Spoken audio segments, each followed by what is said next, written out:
Oh my god, I was just in the attic trying to hang myself when I heard this huge explosion. I looked outside and there's devastation everywhere. What? What are you talking about? Oh my god, he's right, Jay. It's worldwide. Transformers Devastation.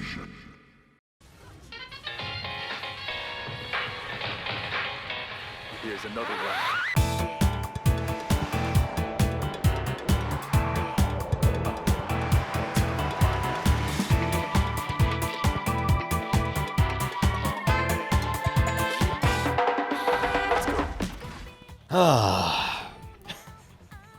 Well, boys, looks like our petitions to get Bayonetta 2 on PC worked. It's here, alright. You just gotta know where to look. Hi there. What's up, fam? My name is VashTSB, and this is Selling Point. Selling Point's the video game version of that weird room that your dealer takes you into to give you your first free line of cocaine. Except, instead of hard drugs, today, I have a video game for you. Today we're talking about Transformers Devastation. Transformers Devastation is another one of those licensed games that actually aren't trash. Do you remember that Korra video that I did a long-ass time ago? No? Good. I prefer it that way. It's like that game, except now it's based on the Transformers cartoons from the 80s. Yeah, the 80s. Those cartoons that you are too young to have watched, but probably saw on YouTube anyway because Cartoon Network doesn't show cartoons anymore, and your parents would definitely look down on you for watching anime on Crunchyroll. What the fuck was I talking about? Oh, right. Transformers Devastation is a Platinum game. You should already know what that means. You see, these motherfuckers have basically been releasing the same game for years now. And because they've been doing it for so long, it's a really good game now. If you're new to this kind of stuff, let me fill you in. You are some guy. Penis attachment optional, I like to think. You run around a place collecting stuff. You see a dude who isn't you, and you just beat the shit out of that guy. It gives you some fancy score at the end. You feel good about yourself. Rinse and repeat until you've basically beaten the shit out of God. Add in some weird segments here and there where you're like on a horse or a robot or some shit, I don't fucking know. Throw in some sick music, maybe a tasteful ass shot if you're lucky. Lucky devil. And that's about it. You have experienced the Platinum game. Now you may be sitting here thinking, wow, barely 2 minutes in and you're already talking shit, Vash. That's like a new personal best for you. No, see, I would agree. I would love to agree with you, but I never said that this was a bad thing, though. It's gotten to a point where it's like, oh no, it's Platinum. Get them away from me. I might actually enjoy myself. I just want to play disappointments and feel like shit all the time. Just give me Mighty Number 9 so I can put this nightmare to rest. If there is one thing that Platinum has always understood, it is combat. And how is combat in Transformers Devastation? Is it fun? Oh yeah. Oh yeah, it's pretty fun. Look at this face. Would his face lie to you? I didn't think so. Combat in Transformers is incredibly fast. Characters are moving quickly, attack startup is low, and your buttons are all very responsive. And speaking of responsive, ooh, did you hear that crunch? That was this animation team. I don't know who it was. I think it might have been Nature Valley, but just look at ooh, the crunch, just so good. There's a lot of variety to work with here too. In Transformers, you can play as Optimus Prime, Bumblebee, Sidewinder, Wheeljack, and Grimlock. That is 5 playable characters. And each of these characters have their own special attacks and properties, and with 5 weapon types total, there's plenty to keep things fresh, and your builds are varied because of it. Fights happen in a lot of interesting locations, and if you're clever, you can use stage hazards to your advantage. Also, guns? Lots of guns. Lots and lots of fucking guns. Is the combat particularly deep? More so than some games, but not overwhelmingly. There is some common sense stuff like ground-to-air jump cancels, combo extenders, animation resets, slow fall effects, and status effects to name a few. Dodge offset also makes a welcome return, but I think that's just because Platinum doesn't know how to not give you dodge offset. I think it's like hard-coded into everything they do. I'm pretty sure they'd find a way to sneak dodge offset into Tetris, is basically what I'm saying. I mean, it could be worse. It could be like EA handled the project and they snuck in frame dips into Tetris. Guns suck. Trust me, I'll get to that. I'll find a way to get to that. Also, yo, the enemies though? I didn't actually know this going in, but I guess the old Transformers cartoons had a lot more than just Autobots and Decepticons. You got Constructicons, Insecticons, Dinobots, fucking orbs? There are a lot of different subgroups, and each of them have characters from the universe that, even though they won't call them boss fights, they certainly have the distinction and personality of bosses, and that's what I really enjoy about Transformers. But even then, the regular grunt enemies come in all shapes and configurations, and the waves get very diversified, so there's a lot of interesting engagements to get into frequently. And trust me, like 98% of the enemies are well designed and fun to fight.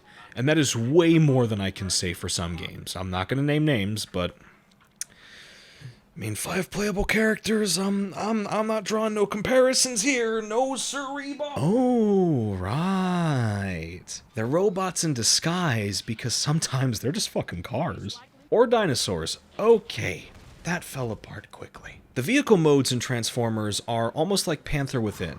They are fast, they are useful, and most importantly, they are enjoyable to use. And they even use the vehicle modes for car chase boss fights, and that might sound bad, but trust me, it is actually really awesome. Much better than Korra's Naga runs, and it's all under your control. And the fact that you can either drop kick, you can uppercut, or you can fucking Tatsu out of them it's just perfect. Also, yeah, Grimlock's Dinobot form, it's fucking adorable. Just look at him run, look at him go. Ah! Transformers has a lot of great production value in it for new fans and older people that are just banking on nostalgia. The first thing that I noticed when I booted up the game was the voiceover cast, and they did a great job, and to my understanding, they portray the characters really well. It's actually really cool to hear lines like this come from a Platinum game. You're mine, Auto Jerk!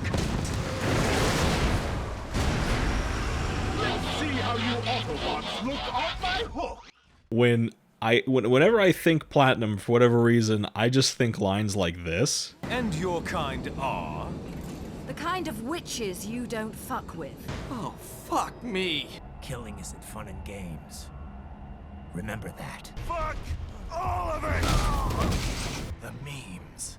Like, I know they did the Wonderful 101, but like, come on. The visuals are fantastic, lots of bright colors, and it represents the cartoon characters faithfully. So, Vash, when are you gonna hop off this Gabe's dick? I don't mean to shit talk you or nothing, but I mean, people don't want to see this. They don't want to see you happy. They want to see blood. Well, okay, it does break down a little bit in some areas. The guns suck. They feel incredibly limp to use. There's not a whole lot of kick or impact to them. They run on expendable ammo, and they sort of control like the RPGs from Metal Gear Rising. And I don't really know what to say other than standing around and trying to fucking third-person shooter aim like an asshole is just not as enjoyable as the regular melee combat. Also, the narrow FOV on the aiming does not work well with the fast-paced movements of most enemies. But thankfully, you don't always have to use them. In fact, you never really do have to use them. It's just, you're probably going to want to at some parts. Platinum games, to me at least, are sort of ubiquitous in a lot of ways. For as fun and hype and as satisfying as they are, they share these little problems that they just refuse to fix. So, how are they? How are the Platinum games' idiosyncrasies? Well, for one, let me just get this out of the way. The camera sucks both of my nuts. Normally it only sucks one. This one went the extra mile. It has both in there now. It is doing a very thorough cancer screening. That is the only reason I can assume. It hasn't found anything yet, but it's trying pretty hard. Here's where I'm gonna get a little political here.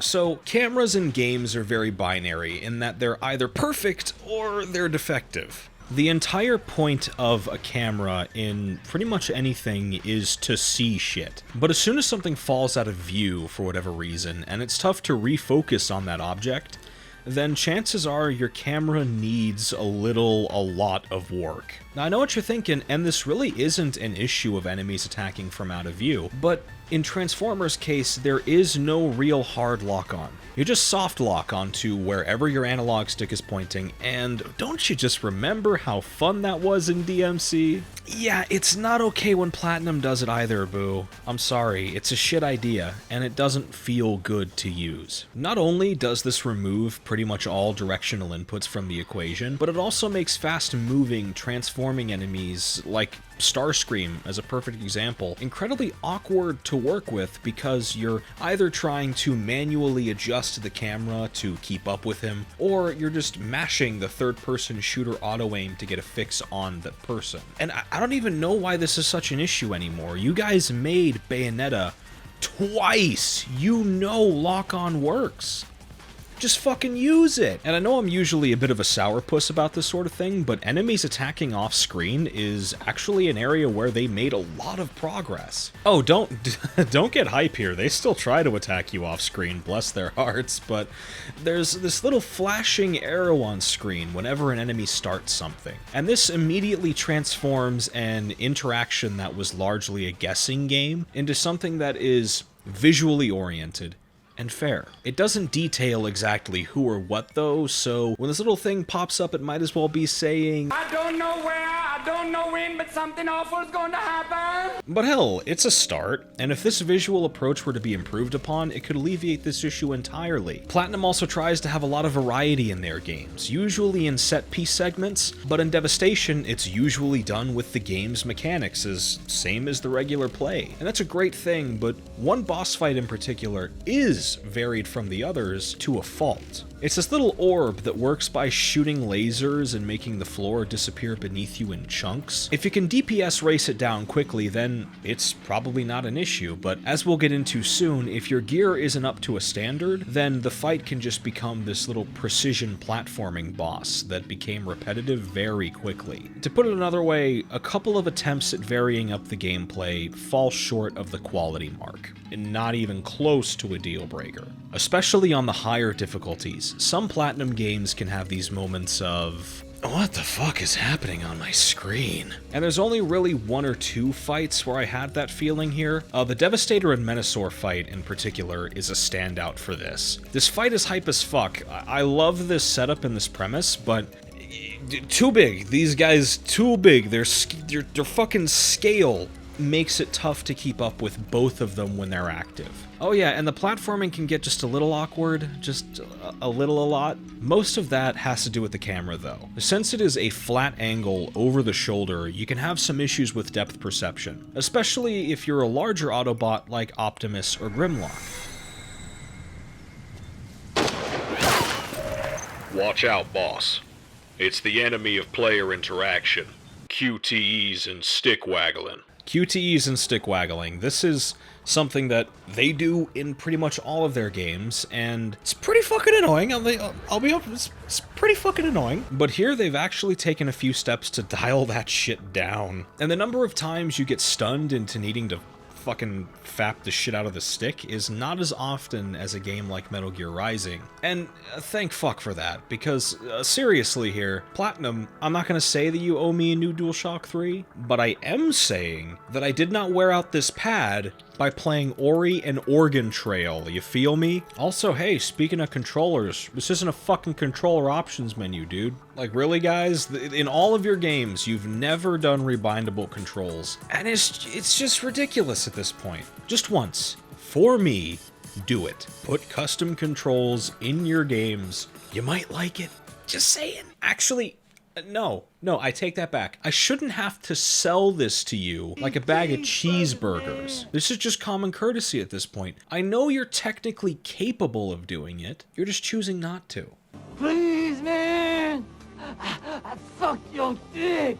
Something you may have noticed is the different weapon types that you can use in gameplay. Like I said, they fall into certain moveless categories of single sword, dual sword, axe, fist, and hammer. The core move lists remind me a lot of Bayonetta 2, with the dual swords borrowing from Rakshasha, the fists from Love is Blue, and the hammer from Takemizuguchi. But you're probably looking at this inventory screen like, Vash, you say there's only 5 weapons, but that looks like a lot more than 5. Yeah, I may have some bad news for you. Transformers Devastation takes a different approach to progression and scaling than their other titles. Devastation has a lot of stats to look at. Lots and lots of stats, accompanied with this random loot drop, which I'll cover momentarily. Depending on the type of player that you are, you either look at a screen like this with a degree of intrigue, or you're like me, in which case you saw this and were like, what the fuck is even half of this? Did I fuck up somewhere? Did I open up Microsoft Excel instead of Transformers fucking Devastation? Then you'll just forget about the whole ordeal, say fuck it, it's not my problem, and just let the stats progress naturally and assume that it's all gravy in the Navy. The weapons are similar if a bit more direct. You have a random chance of acquiring drops off of enemies. And normally, you'll find that this leaves you with a shit ton of bulk items that just sit around in your inventory, almost like you just bought a box of magic cards, and for every Ulamog the Ceaseless Hunger, you're left with like 80 copies of Prism Array or some shit. The difference though is that you can actually feed your bulk shitty weapons to make your already good weapons even stronger. It's a lot of busy work, I'm not gonna lie, and as we see into the difficulty modes, this can have a pretty negative impact on how you handle it. Devastation isn't exactly what I would call difficult per se. Oh, it can get pretty intense, make no mistake, but it's actually among the more forgiving games that Platinum have produced. Lower difficulties have more passive enemies with small health pools that don't deal much damage, but from Commander and onward, it really expects you to be in on the whole upgrade thing. It's an issue that I have with a lot of action RPGs, and this is really put under a microscope with Platinum's approach to combat. Combat is cathartic and responsive, and your defensive options are incredibly powerful and useful, regardless of how many fucking points you have in strength or whether or not your tech is optimal. And I should know, because this happened to me. When I first started the game, I did so on Commander difficulty, and I didn't really upgrade my weapons, my stats, or my modifiers because I'm a tryhard. And I wound up going through a lot of longer fights where I was basically doing chip damage, and I died in a couple of hits. But come a second playthrough on a fresh file on the same difficulty, and I got a really good Hyperplasma sword that just burned the shit out of everything, and the game overall took a sharp decline in how strenuous it was because of that. With all that said, is Transformers Devastation worth this asking price? Oh boy, we got some good shit here. God, I miss when this shit was easy. You see, with Korra, it was really simple. It was really easy to sell that game because it was a very brief adventure that, even though it had its low points, it was still really enjoyable for the most part. But Korra was $15 at launch. Transformers Devastation, on the other hand, is a fantastic game, with almost no low points to really speak of. It's legitimately enjoyable, it brings the hype, and it's got a big heart. But it is currently $50 on Steam, with microtransaction DLC for skins. And one What bullshit? You just had to kneecap it, didn't you, Activision? You can't just have one good thing and not fuck it up. Alright, let's get real for a minute. I'm sure that you've heard that this game lasts 4 hours, and I'm not going to dispute that universally. I am just going to tell you that that isn't the experience that I've had with this playtime. Even though it's not boasting Bayonetta 2 levels of content, my first playthrough lasted a solid 10 hours. But like I said before, I went in blind, on the highest available difficulty, hardly ever upgraded, didn't get OP drops, didn't use items, and I just had fun and looked around and enjoyed myself. I took my time with it, and I got more than my money's worth out of it. Each subsequent playthrough, even on prime difficulty, has only lasted a couple of hours, and a lot of that is thanks to me getting some really powerful weapons to just make fights go by quicker. But I've gone in for about 6 playthroughs at this point, and I know that I'm gonna do so many more past that. And with optional collectibles, secret encounters, and optional challenges for you to play, there is more to this game than just a single playthrough on easy or normal difficulty. Whether or not that's enough for you depends on the type of person that you are. If you're cool with playing a really fun Platinum-style beat-em-up repeatedly because it's just that enjoyable, then I recommend it to you right now at its current price. I've gotten my money's worth, and chances are you will too. If you're just in this for a couple of runs, if even that, then probably wait for a sale. But I'm going to recommend it to you regardless of the types of games you like to play, just not at $50. Maybe, actually no, I take that back, definitely at $25, but not $50. Oh, but Vash, what if you're not some kid who grew up in the 80s that loves this franchise like a bitch? Oh, well, I mean, then everything I said still applies to you, because, I'm not that guy.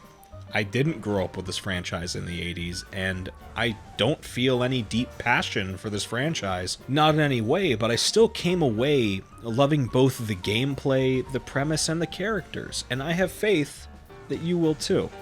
So shut the fuck up around me, alright? All other things being equal, this game is fantastic, and even though its combat may not be as deep or nuanced as Assassin's Creed or the Batman Arkham game.